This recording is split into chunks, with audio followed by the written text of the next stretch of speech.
দেখো বন্ধুরা, তোমাদের সামনে আজকে একটা ইউনিক রেসিপি রান্না করব। এই যে কাঁচামরিচ ভাজি করব। এটা কিন্তু খেতে অনেক মজা। এই যে ধুয়ে নিয়েছি, এখন আমি এটা কেটে নেব। কাঁচামরিচ ভাজি। তারপরে এই যে দেখো, কাঁচামরিচগুলো কুচি করে নিয়েছি।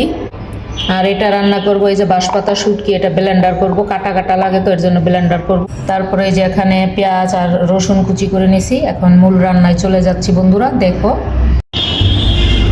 কড়াইতে তেল দেওয়া হয়ে গেছে। এই যে এখানে পেঁয়াজ আর রসুন কুচি দিয়ে দিলাম। এটা ভেজে নেব, হালকা বাদামি করে ভেজে নেব। এই যে পেঁয়াজ আর রসুন হালকা ভেজে নিয়েছি। এখন এই যে এক এক করে মশলাগুলো দিয়ে দিব। এই যে হলুদ, তারপরে এটা হালকা পানি দিয়েছি। আর শুটকির তরকারিতে মশলা যত কম হয় খেতে ততই মজা লাগে। শুটকির তরকারিতে আমরা মানে আদা রসুন বাটা এগুলো আমরা খাই না। আর এইভাবে রসুন কুচি করে শুটকির তরকারি খাই। এইভাবে খেলে অনেক ভালো লাগে।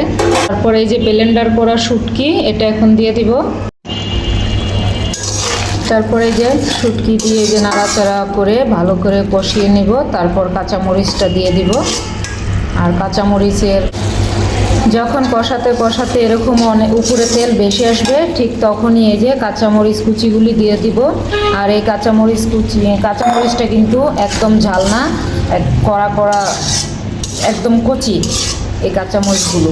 আর এই ভাজিটা খেতে কিন্তু আমার কাছে অনেক ভালো লাগে। আর তোমরা কাঁচামরিচ ভাজি কখনো কি কেউ খেয়েছো কমেন্ট করো। তারপরে যে এটা সিদ্ধ হওয়ার জন্য একটু ভালো করে কষিয়ে নিব এখন মশলার সাথে।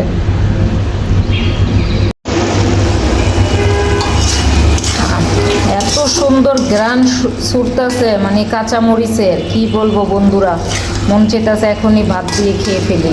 তারপরে এই যে অনেকক্ষণ কষানো হলো, এই যে এখন একটু পানি দিয়ে দেবো সিদ্ধ হওয়ার জন্য। আর এই কাঁচামরিচ ভাজি শুটকি দিয়ে করতেছি, মানে কি যে গ্রান ছুটছে। এক তো কাঁচামরিচের ফ্লেভার, দ্বিতীয়ত শুটকির ফ্লেভার। মন চেতাছে এখনই 2 প্লেট ভাত খেয়ে ফেলি, আর তর্স হচ্ছে না। এই যে দেখো, তেল উপরে ভেসে উঠছে। এখন তো রান্না প্রায় কমপ্লিট, কাঁচাই গেছে। আর এই কাঁচামরিচের ভাজিটা শুটকি দিয়ে অনেক স্বাদ। আর এই ভাজিটা একমাত্র শীতের সিজনে খাওয়া হয়, কেননা কাঁচামরিচ কিন্তু শীতের সিজনে একটু বেশি করে পাওয়া যায়। তখন এই যে কচি কচি কাঁচামরিচ দিয়েই তখন এই ভাজিটা খাওয়া হয়। আর এই ভাজিটা এত মজা, একবার না খেলে মিস করবা বন্ধুরা। তোমরা একবার হলো ট্রাই করো এরকম কাঁচামরিচের ভাজি। একদম ঝাল না, ঝালের ব্যালেন্সটা খুবই ভালো। একবার খেয়ে দেখো তোমরা। এই যে কাঁচামরিচের ভাজি কমপ্লিট। দেখছো বন্ধুরা কি পরিমাণ লোভনীয় কালার আসছে। খেতেও কিন্তু অনেক মজা হয়েছে। তোমরা কে কে খাবা দ্রুত রেসিপিটা তৈরি করে ফেলো।